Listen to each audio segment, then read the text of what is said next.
Welcome to my channel. कैसे हैं आप सब? होप आप सभी ठीक होंगे। तो चलिए आज जो है हम डीसी सर्किट के आगे के क्वेश्चन करेंगे सॉल्व। तो इससे पहले मैं बता देना चाहती हूँ कि अगर आप इलेक्ट्रिकल एग्ज़ाम के लिए अगर प्रिपेयर कर रहे हो, इलेक्ट्रिकल कॉम्पिटिटिव एग्ज़ाम्स के लिए, तो ये जो वीडियोज़ है आपके लिए बेनिफिशियल हो सकते हैं। ठीक है, इसमें जो है हम टॉपिक वाइज कवर कर रहे हैं और साथ ही साथ में जो है अलग से प्लेलिस्ट भी बनी हुई है। अगर आपको और कुछ वीडियोस चाहिए तो आप जो है प्लेलिस्ट में जाके चेक कर सकते हैं। तो चलिए ज़्यादा टाइम वेस्ट नहीं करते और स्टार्ट करते हैं आज का सेशन। तो पहला क्वेश्चन है इसमें, in the circuit shown in figure the resistance R is increased, what will be the effect on galvanometer reading if the internal resistance of the battery is 0। ठीक है, इस बैटरी का अगर इंटरनल रेजिस्टेंस 0 है तो इस गैल्वेनोमीटर की reading पे क्या असर पड़ेगा जब हम इस आर को इंक्रीज या फिर डिक्रीज करते हैं। ठीक है, तो सबसे पहले तो देखिए ये जो बैटरी है ये कनेक्टेड है ये इस टर्मिनल पे, इस टर्मिनल पे। तो ये जो गैल्वेनोमीटर और ये जो रेजिस्टेंस है ये कैसा है, पैरेलल में। और पैरेलल में क्या होता है, जो वोल्टेज होता है वो सेम होता है ना। तो जब हम टर्मिनल वोल्टेज का फॉर्मूला देखें तो टर्मिनल वोल्टेज का फॉर्मूला क्या हो जाता है, E V is equal to E minus I R. जाहिर सी बात है कि जब हम ये आई निकालेंगे तो V is equal to I R का फॉर्मूला हम यूज़ करेंगे। मतलब यहाँ पे जो है हमारा एक्सटर्नल रेजिस्टेंस यूज़ होता है ना। I क्या होता है, इन्वर्सली प्रोपोर्शनल टू R। ये करंट और रेजिस्टेंस का रिलेशन है। ठीक है, ये जो R है ये है एक्सटर्नल रेजिस्टेंस, मतलब कि ये वाला। ठीक है, तो ठीक है ये हो गया हमारा टर्मिनल वोल्टेज। तो अब आप ही देखिए कि अगर इंटरनल रेजिस्टेंस की वैल्यू 0 है, मतलब अगर इस R की वैल्यू 0 है तो ये तो टर्म पूरी 0 बन जाएंगी। मतलब V इज इक्वल टू क्या हो जाएगा, E, है ना। तो हम रेजिस्टेंस को बढ़ाए घटाए कोई फ़र्क नहीं पड़ता, है ना। इस रेजिस्टर को हमने बढ़ा भी दिया घटा भी दिया तो कोई फ़र्क नहीं पड़ता। क्यों? क्योंकि ये जो टर्म है ये 0 ही होने वाली है ना। समझ में आ रहा है? इंटरलिंक कीजिए इसका रिलेशन इसके साथ तो आपको ये जो है समझ में आ जाएगा। तो इसका आंसर होगा इट विल नॉट चेंज। ठीक है, इसका करेक्ट आंसर होगा option number 1, it will not change. Resistance को बढ़ाओ घटाओ कोई फ़र्क नहीं पड़ेगा इस गैल्वेनोमीटर की रीडिंग पे। कब? जब आपका इंटरनल रेजिस्टेंस 0 दिया हो तब। नेक्स्ट क्वेश्चन है, in the above question if the battery has infinite value of resistance. ठीक है, सेम क्वेश्चन है, यही क्वेश्चन है ये। ठीक है, अगर इसमें ये जो इंटरनल रेजिस्टेंस का वैल्यू है अगर वो कुछ रहा, मतलब कि that is not equal to 0, है ना, रहा तो क्या होगा। सेम फिर से वही इक्वेशन आ जाएगा, V is equal to minus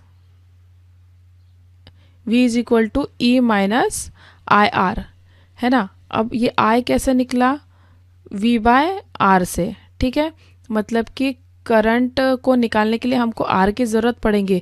अब इस R को हम बढ़ाएंगे घटाएंगे, ऑब्वियसली I की वैल्यू पर कुछ ना कुछ इफेक्ट पड़ेगा। अब ये I इंटू R है ना, R भी जो है इक्वल टू 0 नहीं है, मतलब इसकी भी कुछ ना कुछ वैल्यू होंगी, मतलब कुछ ना कुछ वैल्यू यहाँ पे आएंगी, है ना। तो क्या लिखा है इसमें, अगर इनफाइनाइट वैल्यू है then what will be the effect on galvanometer. कब? जब हम R को इंक्रीज करते हैं। तो डेफिनेटली इसका आंसर क्या हो जाएगा, इसका आंसर होगा 2, इट विल इंक्रीज। जब हम R को अगर बढ़ाएंगे तो ये जो गैल्वेनोमीटर का रीडिंग है वो भी इंक्रीज होगा। ठीक है, नेक्स्ट क्वेश्चन देखते हैं, the current in a coil of resistance 90 ohm is to be reduce by 90%, what value of resistance should be connected in parallel with it. ठीक है, 90 ओम की एक कॉइल है जिसका करंट हमने रिड्यूस कर दिया है कितना, 90%। मतलब ठीक है, गिवन लिख लेते हैं पहले अपन कि रेजिस्टेंस ऑफ कॉइल क्या हो जाएगा, R is equal to 90 ohm. Current जो हम रिड्यूस कर रहे हैं 90% से, तो क्या हो जाएगा, नया करंट हमारा क्या हो जाएगा, 10% ऑफ द ओरिजिनल करंट। तो ओरिजिनल करंट को हम क्या ले लेते हैं, I। तो न्यू करंट हमारा क्या होगा, 10% ऑफ ओरिजिनल करंट, मतलब कि 0.1, है ना। 10% हमने ऐसा किया है तो ये क्या हो जाएगा 0.1 I। Since resistance is connected in parallel, क्योंकि ये रेजिस्टेंस पैरेलल में कनेक्टेड है तो वोल्टेज जो रहेगा दोनों टर्मिनल पे क्या रहेगा, सेम रहेगा। ठीक है, तो इससे जो है हम अभी इस रेशो से I coil upon I total क्या हो जाएगा, RS shunt resistance plus 90 plus RS, है ना। होप आपको समझ में आ रहा होगा ये कि एक मैं डायग्राम बना देती हूँ, ठीक है, तो समझने में आसानी होगी। ये 90 ओम का है, इसके साथ ही हमको जो है एक पैरेलल रेजिस्टेंस कनेक्ट करना है। ठीक है, कुछ इस टाइप का ये सर्किट है। तो I कॉइल ये रहेगा हमारा I कॉइल और ये हमारा रहेगा टोटल करंट, ये जो है हमारा टोटल करंट। ठीक है, तो टोटल करंट हमारा क्या था, I था, और जो नया करंट था कॉइल के थ्रू वो हमारा हो गया था 0.1, मतलब कि ये हुआ हमारा 0.1 और ये है ID। ठीक है, शंट रेजिस्टेंस एक हमने कनेक्ट कर दिया है और कॉइल का रेजिस्टेंस कितना है 90 ओम, इसी के पैरेलल में क्या है और इसी का ही वैल्यू जो है हमको फाइंड आउट करना है। ठीक है, तो हम ये रेशो ले लेंगे। I कॉइल कितना है, I कॉइल है 0.1 I अपॉन टोटल करंट है I, RS 90 प्लस RS। ठीक है, तो चलिए क्रॉस मल्टीप्लिकेशन कर लेते हैं। ये I तो कैंसिल हो जाएगा, तो ये कितना आ जाएगा 9 plus 0.1 RS equals to RS। ठीक है, 0.1 इसको हम इधर ले लेते हैं, RS minus 0.1 RS equals to 9, क्या हो जाएगा 0.9 RS is equal to 9। Divide कर लेंगे हम, RS equals to 9 divide by 0.9, 9 cancel हो जाएगा, 1/0.1 दैट इज 10 ओम जो है हमारा आंसर आ जाएगा इसमें। ठीक है, क्वेश्चन इजी है, it is not that complicated, but ऐसा लगता है कि जब इसमें ये थोड़ा सा परसेंटेज दे दिया है तो हम रेशो कैसे लेंगे, ये ज़रा क्वेश्चन इसमें आ जाता है। ठीक है, नेक्स्ट है the potential difference between point A and B in figure. ये देखो बहुत इंटरेस्टिंग क्वेश्चन है, ये बहुत अच्छा भी क्वेश्चन है। ठीक है, बहुत मतलब इसमें लॉजिक लगाएंगे तो बहुत इजीली ये हो जाएगा। तो पोटेंशियल डिफरेंस हमको निकालना है पॉइंट A और B के अक्रॉस। अब आप गौर से देखिए ये जो सर्किट है ये कैसे है, सिमेट्रिकल सर्किट है ये, मतलब यहाँ पे भी 5 ओम 5 ओम 5 ओम एंड यहाँ पे भी 5 ओम 5 ओम 5 ओम। जब आप इसको फोल्डिंग मेथड से, है ना, सिमेट्री सर्किट के दो टाइप होते हैं, एक तो मिरर इमेज भी बोल सकते हैं और एक फोल्डिंग वाला भी बोल सकते हैं। तो अगर आप A और B के टर्मिनल को से ये फोल्ड करते हैं तो ये 5 के ऊपर आ जाएगा, ये 5 के ऊपर, ये 5 के ऊपर।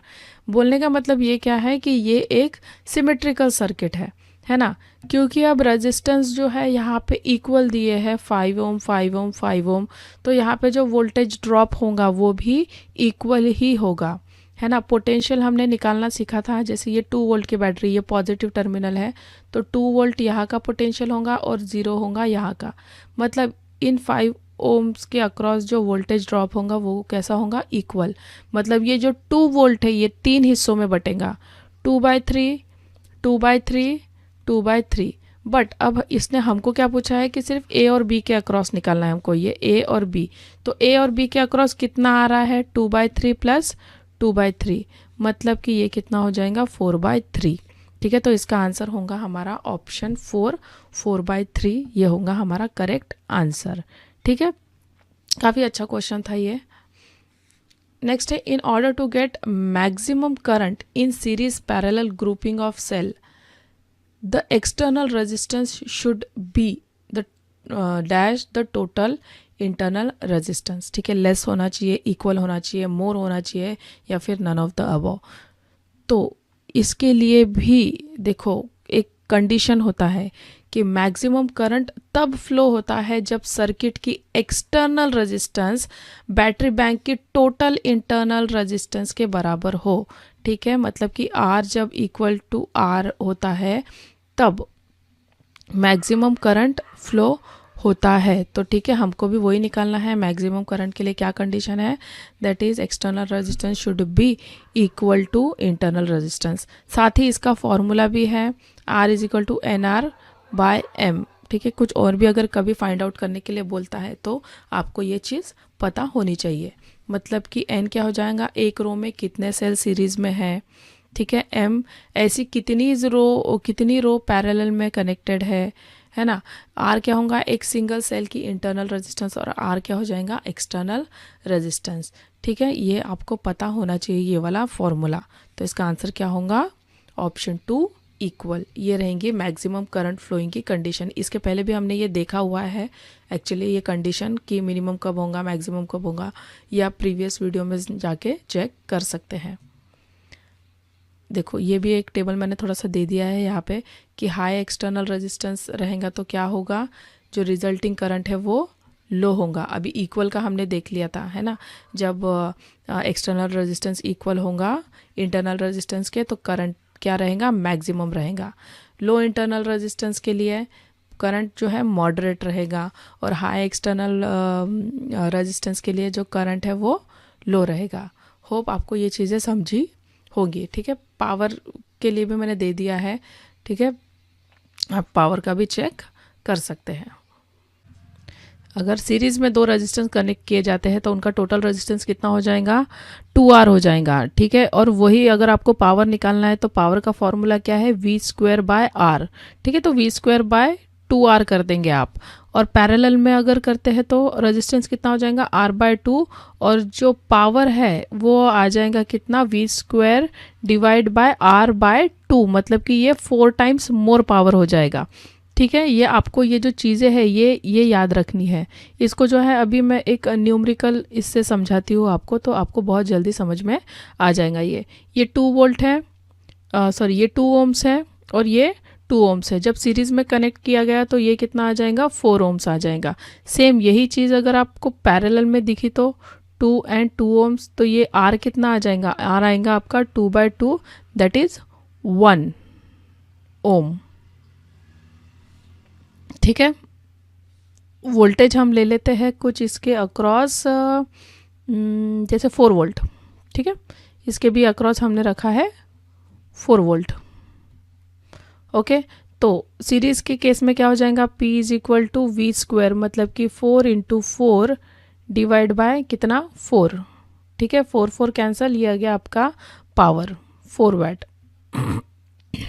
पैरेलल के अक्रॉस में क्या आ जाएगा, 4 × 4, रेजिस्टेंस आपका कितना निकला था, 1, तो ये आ जाएगा कितना, 16 वाट। तो समझ रहे हैं, जो पैरेलल में जो पावर निकलता है वो 4 टाइम्स ज़्यादा निकलता है। ठीक है, 4 टाइम्स मोर पावर, और जो इसमें सीरीज में निकलता है दैट इज सिंपल, आपका जितना वोल्टेज है उतना ही आपका। In figure the switches S1 and S2 are close, then total circuit resistance will be. ठीक है, अगर स्विच को S1 और S2 को हम क्लोज कर देते हैं तो सर्किट का टोटल रेजिस्टेंस क्या होगा। ठीक है, पावर दिया है और वोल्टेज दिया है, तो क्या हो जाएगा, P is equal to V²/R। ठीक है, R हमारा इधर चला जाएगा, एंड देन V² कितना है, 200 × 200 डिवाइड बाय ये पावर। ठीक है, दोनों का भी पावर सेम ही दिया है, तो R1 और साथ ही में R2 भी निकल जाएगा, इसके 0 0 कैंसल, ये आ गया 400 ओम्स। इसका भी हम निकाल लेते हैं रेजिस्टेंस, ये क्या हो जाएगा, सीरीज का रेजिस्टेंस 200 × 200 डिवाइड बाय 40, 0 0 20, और ये 1000 ओम्स। ठीक है, तो हमारा करेक्ट आंसर क्या कितना आ जाएगा इसमें, ये जो है R1 और R2 ये कैसे है, पैरेलल में कनेक्टेड है ना। तो इसका हमको पैरेलल कॉम्बिनेशन सॉल्व करना पड़ेगा। ये कितना हो जाएगा, 400 है तो 200, 400 डिवाइड बाय 2 करेंगे ना, सेम रेजिस्टेंस है तो 200 प्लस 1000, तो ये कितना आ जाएगा, 1200। ठीक है, तो करेक्ट आंसर होगा हमारा ऑप्शन 3, 1200 ओम्स। नेक्स्ट है, both the switches S1 and S2 are closed, then L1 will be brighter than L2 L3, L1 will be dimmer than L2 L3, L1 will be as bright as L2 or L3. तो ये हमने देखा था जिसका resistance ज़्यादा उसका brightness ज़्यादा। ठीक है, ये भी मैं आपको ऑलरेडी पढ़ा चुकी हूँ, तो आप प्रीवियस वीडियोस में जाके देखें तो आपको रेजिस्टेंस, टेम्परेचर, ब्राइटनेस ये सब समझ में आएगा। जिसमें ज़्यादा हीट होती है उस वही ज़्यादा ब्राइट होता है। ठीक है, तो किसका, इसका जो रेजिस्टेंस निकला था कितना 1000 निकला था, और इसके जो रेजिस्टेंस निकले थे कैसे 400 एंड 400 निकले थे। तो L1 will be brighter than L2 and L3, मतलब कि option 1 will be the correct answer. Switch S1 and S2 are close then the supply voltage is increase to 400 volt. अब ये जो सप्लाई वोल्टेज है इसको अगर हमने 400 वोल्ट कर दिया तो क्या होगा। ठीक है, ये तो हमको पता था रेजिस्टेंस कितना है 1000 है, इसका था 400 और इसका भी था 400, तो टोटल रेजिस्टेंस कितना आया था, टोटल रेजिस्टेंस हमारा आया था 1200। ठीक है, इस पे से आप करंट निकाल सकते हो, I is equal to V by R. अब वोल्टेज कितना है 400 वोल्ट, आर कितना है 12, मतलब ये कुछ हो जाएगा 1/3। अब अगर हम देखते हैं L1 के अक्रॉस ड्रॉप कितना होगा। ठीक है, L1 के अक्रॉस ड्रॉप कितना होगा, तो V L1 हम लिख लेते हैं, दैट इज आई आर। आई कितना है हमारा 1/3 इंटू आर कितना था 1000, मतलब कि 1000 डिवाइड बाय 3। ठीक है, ये कुछ लगभग आ जाएगा 333.33। ठीक है, इतना कुछ जो है वोल्टेज आ जाएगा। अब हमारा सप्लाई वोल्टेज कितना है 400 वोल्ट, इसका वोल्टेज हमारा आया ड्रॉप कितना आया 333, लेकिन इसका रेटिंग कितना है, इसका रेटिंग तो 200 वोल्ट ही है ना, तो इस रेटेड वोल्टेज से ये ड्रॉप हो रहा है, तो ये तो ज़्यादा हो गया ना। इसी वजह से ये जो L1 है ये क्या हो जाएगा, ये बर्न आउट हो जाएगा, मतलब कि ऑप्शन 1 जो होगा वो हमारा करेक्ट आंसर होगा।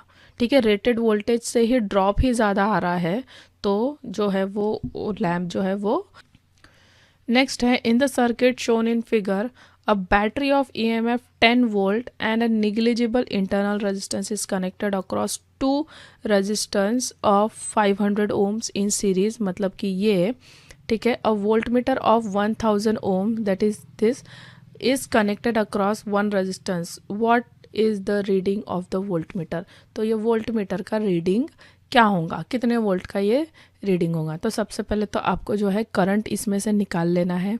ठीक है, करंट हम निकालेंगे, कितना आएगा, ये रेजिस्टेंस कैसे है सीरीज में कनेक्टेड है, पर ये वाला जो है ये वाला पोर्शन अगर आपको दिख रहा होगा तो ये कैसा है पैरेलल में। तो पहले हम ये पैरेलल कॉम्बिनेशन सॉल्व कर लेते हैं, that is 500 into 1000 divide by 1500, 0 0 0 0 cancel, 5 दिया 15, 5 दूनी 10, मतलब कि 1000 डिवाइड बाय 3। ठीक है, ये कॉम्बिनेशन निकल गया, प्लस 500 कर देना पड़ेगा हमको, है ना। तो जब हम 500 कर देंगे टोटल रेजिस्टेंस निकालने के लिए, 500 प्लस 1000 डिवाइड बाय 3, मतलब कि 1500 plus 1000 divide by 3, that is 2500 divide by 3। ठीक है, ये निकल गया। अब आप करंट निकाल सकते हो, V is equal to I R के इससे, तो I क्या आ जाएगा, V हमारा है 10 और R कितना है 2500 इंटू 3, 0 0 कैंसल, करंट हमारा निकल गया 3/250 एम्पियर। ठीक है, जब आप कॉम्पिटिटिव में सॉल्व करते हो तो पूरे कैलकुलेशन नहीं किए तो भी चलता है, क्योंकि एंड रिजल्ट हमको जो है कैलकुलेट करना ही है, तो बेसिकली ना ज़्यादातर कैंसल आउट हो जाती है चीज़ें। तो इस वजह से अगर आप ऐसा नहीं भी करते हो, कैलकुलेशन रहने देते हो और फाइनल में निकालते हो, तो वो भी ईजी पड़ता है, मतलब आपका टाइम जो है इसमें सेव हो जाता है।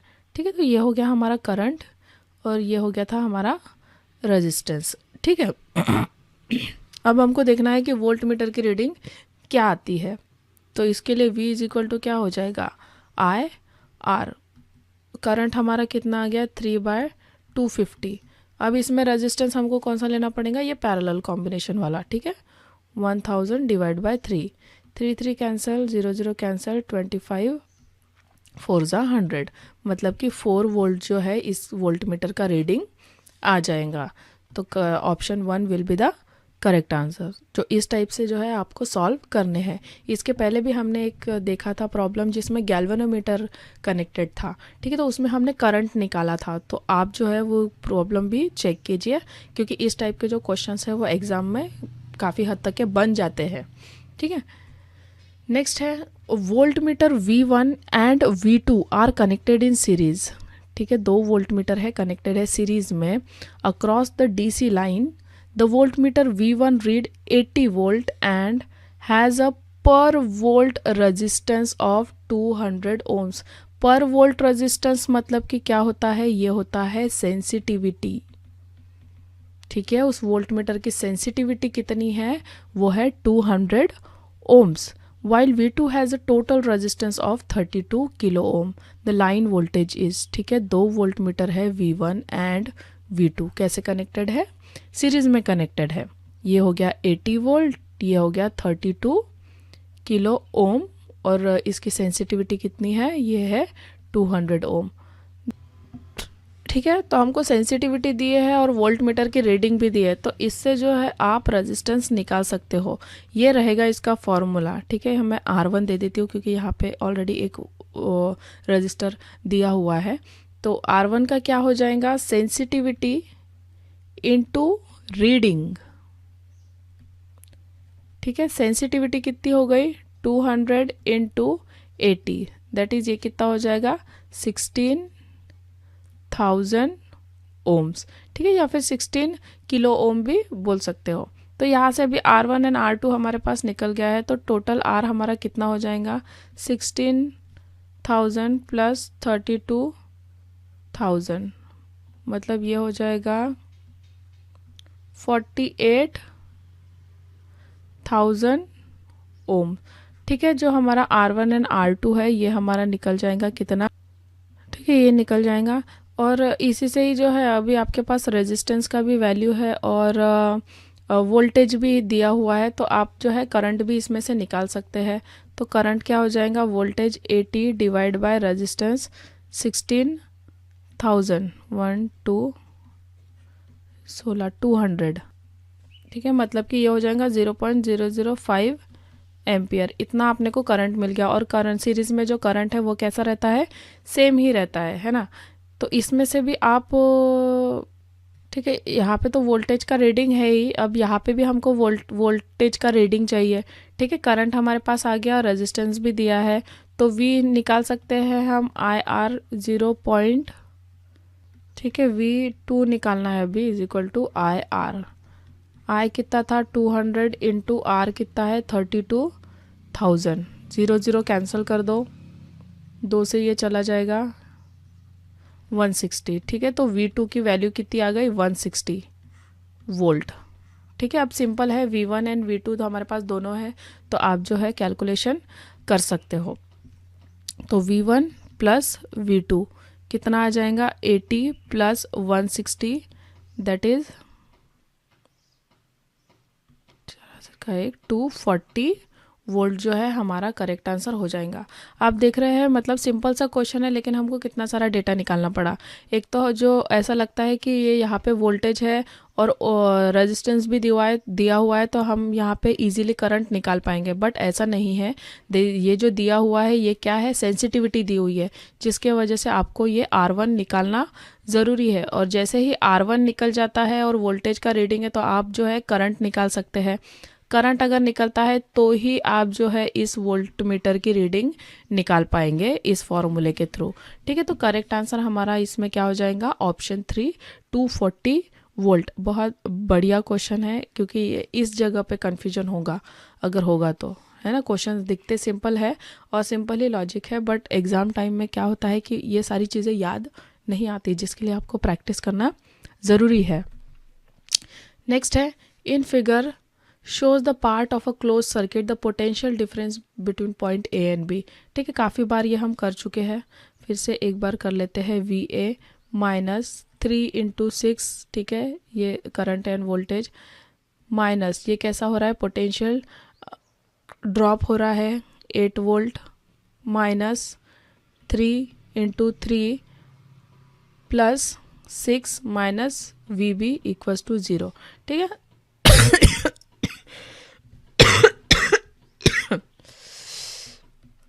V A minus V B कर देते हैं, सारा जो डेटा है उधर चला जाएगा, कितना हो जाएगा 6×18 प्लस 18, ये -8 है तो +8 बन जाएगा, ये -3 × 3 है तो क्या हो जाएगा +9, ये +6 है तो -6 बन जाएगा। ठीक है, +9 -6 ये क्या हो जाएगा, ये हो जाएगा 3 + 3 एंड 8 11 और 18 + 11 हो जाएगा 29 वोल्ट। तो करेक्ट आंसर हमारा क्या होगा, ऑप्शन 4 29 वोल्ट। ये इस टाइप के बहुत सारे प्रॉब्लम कराए हैं, आप ये जो है डीसी सर्किट के देखिए, बहुत डिटेल में और बहुत अच्छे से बताया। आपके कभी भी ये जो पोटेंशियल डिफरेंस वाले क्वेश्चन है वो कभी भी आपके गलत नहीं होंगे। प्लेलिस्ट में जाइए और देखिए इन प्रॉब्लम के सॉल्यूशंस को।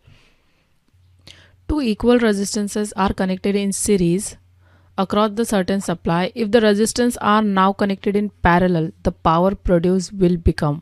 ठीक है, तो ये जो चीज़ें हैं आपको याद रहनी चाहिए। चलिए, the Wheatstone bridge shown in figure is P = 9 ohm, Q = 11 ohm, R = 4 ohm and S how much resistance must be put in parallel to the resistance S to balance the bridge। ठीक है, ये जो resistance है इसमें कितना हमको parallel में put up करना है कि ये जो ब्रिज है बैलेंस हो जाए।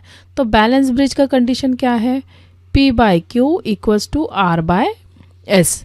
ठीक है, P हमारा कितना है 9 / 11 = 4/S इक्विवेलेंट आएगा। ठीक है, क्योंकि ये हम टोटल ब्रिज को बैलेंस कर रहे हैं, तो देयरफॉर S इक्विवेलेंट कितना आना चाहिए, ये आना चाहिए 4 × 11/9। ये इसको ही हम सॉल्व कर लेंगे तो ये आ जाएगा 44/9। तो ये हो गया हमारा S, मतलब कि पूरे टोटल S का वैल्यू। ठीक है, इस जो ब्रांच का है इसका रेजिस्टेंस टोटल अगर इतना आता है तो ही जो है हमारा ब्रिज बैलेंस हो पाएगा। ठीक है, तो अब हमको इसका निकालना है वैल्यू। तो टोटल कितना निकल गया हमारा, S इक्विवेलेंट = 1/S + 1/X। ठीक है, ये क्योंकि हमको निकालना है तो 1/X की अभी वैल्यू हमको चाहिए, S इक्विवेलेंट तो हमने निकाल लिया और 1/S भी हमारे पास गिवन है। तो ये क्या आ जाएगा 1/S इक्विवेलेंट - 1/S। ठीक है, ये कितनी आ गई थी वैल्यू, ये आ गई थी 1/44/9 - 1/6, मतलब कि ये आ जाएगा 9/44 - 1/6। ठीक है, इसका क्रॉस मल्टीप्लिकेशन वगैरह हम करेंगे, ये आ जाएगा 54 - 44 / 44 × 6। ठीक है, 54 - 44 कर देंगे तो कितना हो जाएगा, ये हो जाएगा 10 / 44 × 6, 2 से कैंसिल करते हैं, मतलब कि 1/X आ गया कितना 5/44 × 3 है ना, मतलब कि X आ जाएगा कितना 44 × 3/5। ठीक है, कैंसिल आउट कर लेते हैं अभी, 2 हासिल का 1 13 / 5 30। तो ये आ जाएगा हमारा कितना 26.4 ओम। तो हमारा आंसर कितना होगा, हमारा आंसर होगा 26.4 ओम। सिंपल है, बस आपको S इक्विवेलेंट का निकालना है और इसमें से जो है आप X का वैल्यू इजीली निकाल सकते हैं। तो ठीक है, ये थे आज का प्रॉब्लम्स। होप आपका जो है आज का वीडियो अच्छा लगा होगा। मैं जल्दी ही नेक्स्ट वीडियो भी अपलोड करूँगी और सीरियसली हम और साथ ही साथ जो है हम इंस्ट्रूमेंटेशन का भी कुछ पोर्शन स्टार्ट कर देंगे। होप आपको ये वीडियो अच्छे लगे हो। Thank you so much for watching.